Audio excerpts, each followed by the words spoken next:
Hello guys, welcome to my first YouTube video. Thanks for tuning in. And today I'm going to be running through all of my settings that have helped me get better at the game, get more wins, high kill wins at that. And after 600 plus hours in the game, I've learned a lot, changed the settings a lot. They're very difficult to understand. So yeah, I'm going to run through all of that. So let's get into it. So first up, in the accessibility tab, we've got these off. Who cares about subtitles? Master volume, I've got it 90 at the moment. This is just going to be personal preference for your headset. Tinnitus at 0 and 2000. This is just the setting I've seen most people use. Seems to be working great. Color profiles, I do actually advise changing these. I've got this player color orange here. No reason other than orange is my favorite color. And I've just made everything a lot brighter and made sure this accent color isn't the same as this bright white primary color. This accent color here will be stuff like custom weapons, objectives on the map. Just makes it a lot easier to see. Other than that white, there's so many bright areas on this map. So yeah, I advise changing that and making these just brighter. Then world brightness. A lot of people have been turning this down because, as I said, the map can be quite bright, especially coming from inside a building to outside. You get that hit of the sun and it fucking blinds you. I understand that, but I actually raised it a little. I just, in FPS games, just need to be able to see into those dark corners when I'm pushing a building. But personal preference. Camera effects, all the way down motion blur. All the way down motion blur, always, every FPS game. You do not want anything stopping you from seeing enemies. There's no reason to have the background blurred behind your gun. Infantry HUD motion, same thing. No reason to have your HUD flying around your screen as you jump and land. Camera shake amount, as low as it'll go. Reduce sprint camera bobbing, does the same thing basically. Chromatic aberration off. Infantry crosshair projection off. Again, that one just moves your crosshair around your screen while you jump, move, whatever it is. Okay, hold toggle controls. Infantry sprint to toggle off. I have this on at the moment. It's basically tactical sprint always on from Warzone. I always played that way. I love movement, but sadly this game doesn't have a great amount of that.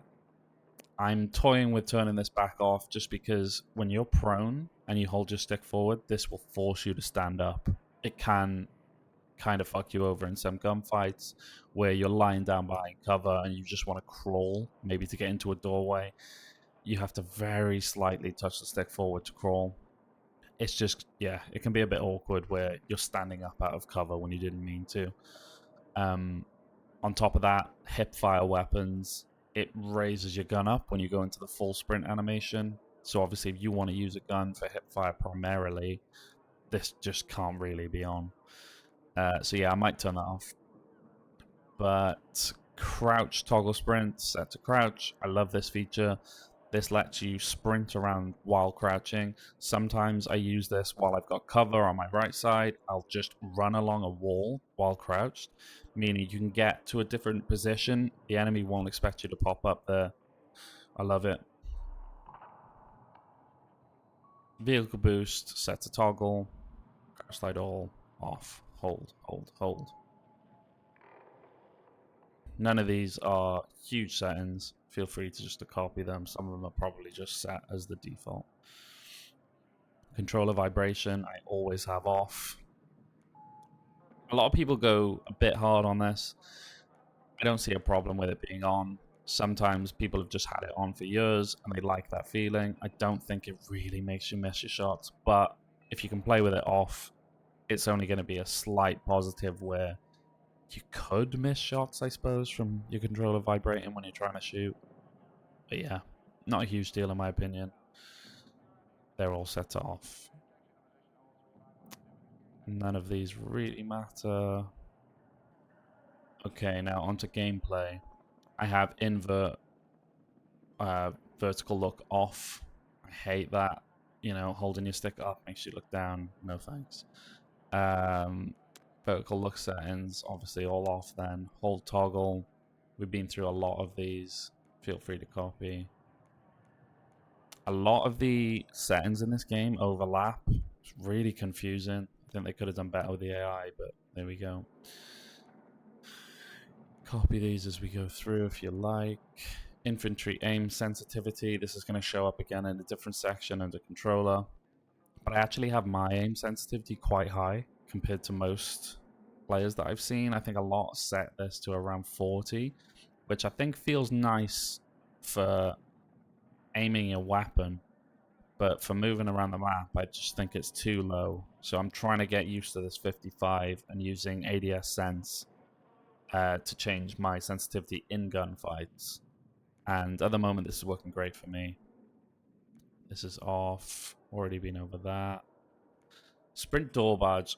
So I've turned this off recently because I saw a video online, someone showing you that the animation to get your gun up after barging through a door is slower than tapping to open the door and then aiming.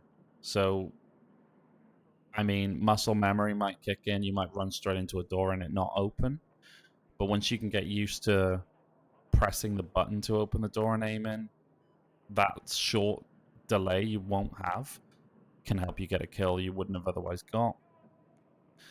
Parachute auto deploy, they've recently fixed this so that if you have this set to tethered only, when you break off from the jump leader now at the start of a game, them pulling their chute won't cause your chute to auto deploy. So you can just break off from them and you're free to land where you want, pull your chute when you want. Great change. Roll camera and landing roll. I've seen a lot of people leave this on, which confuses me. It's such a good setting to turn off. What this does is when you do that forward roll as you land from a height, your camera won't roll forward. It does a small jitter instead, but you see everything way clearer. When you do that roll, if enemies are on your screen, you're just going to miss them by that forward roll happening. Whereas with this, you still actually do the roll, so your gun comes up slower, etc. But just being able to see those enemies, I think it's super useful to turn this off. These don't really matter too much. Personal preference. I don't like peeking in this game. Vehicles, I set most of the gunners, specifically half-ish of my actual sensitivity. I just find those gunners just a lot harder to hit shots with at the same sensitivity. And we'll go into this in another video, but the gunners on the cars don't get enough love. I think they're way better than the helicopters. There's times where I've got 8 kills in the space of a minute on the gunner in the car. They're so underused. These are my aim assist settings. Feel free to copy them. Again, this is working great for me at the moment. The aim assist in this game is super strong. Okay, big map opacity at 100. Show kills made by... This is your kill feed. I've got this set to all for a very underrated, small reason. Just min-max in here, but let's say you're in the final zone.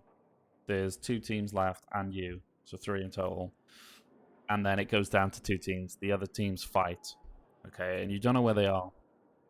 But you see in the top right corner that the squad were killed by, let's say, a KV-9. It'll show you a mini icon of the gun.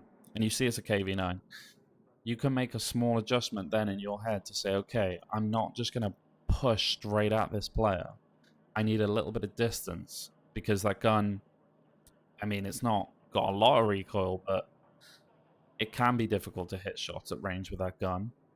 But up close, that thing's going to absolutely melt you.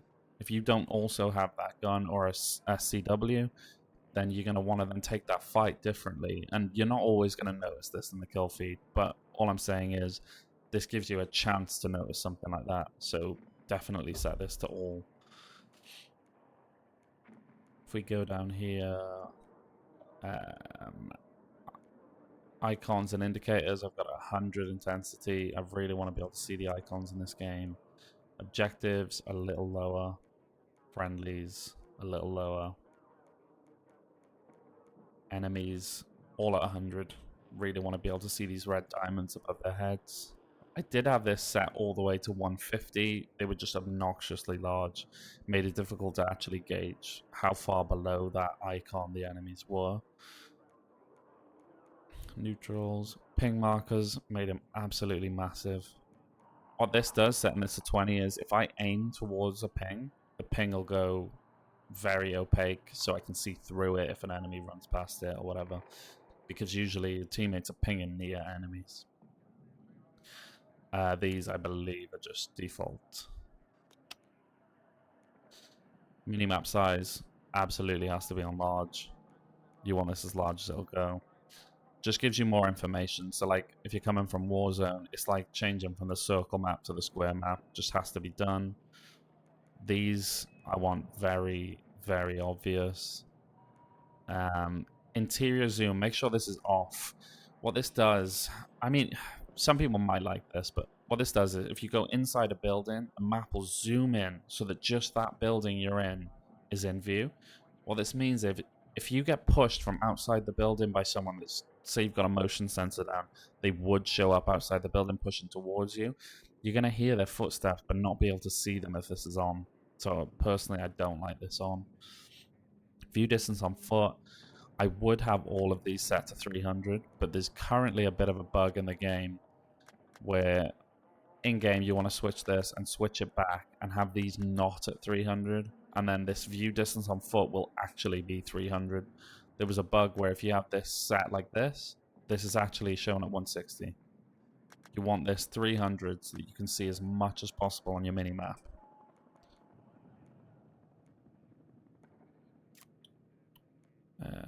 None of this is too important. Crosshair color, I've changed it to a brighter color, and I've made it thick.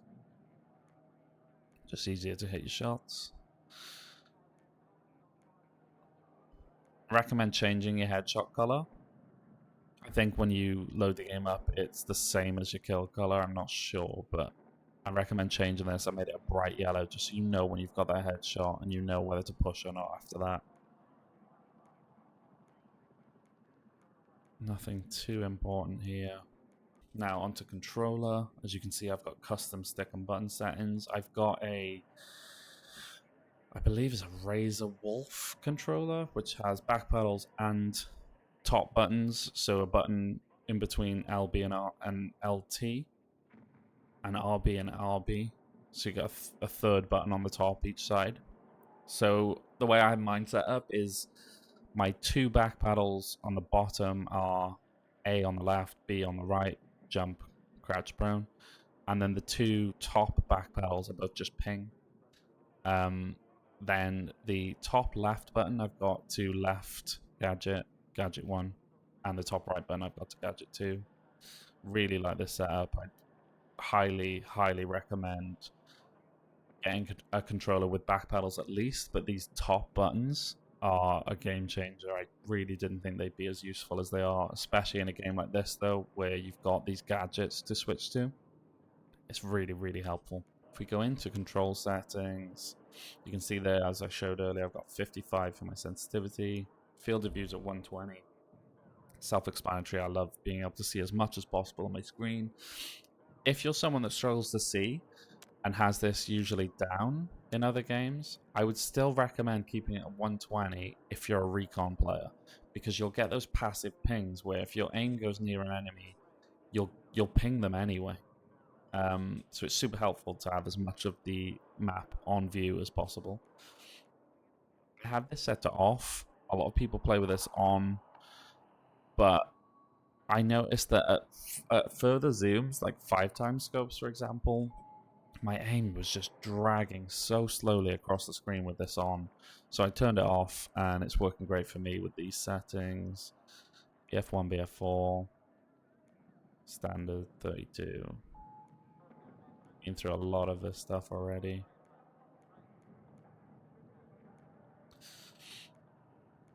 Yeah, not much to show here.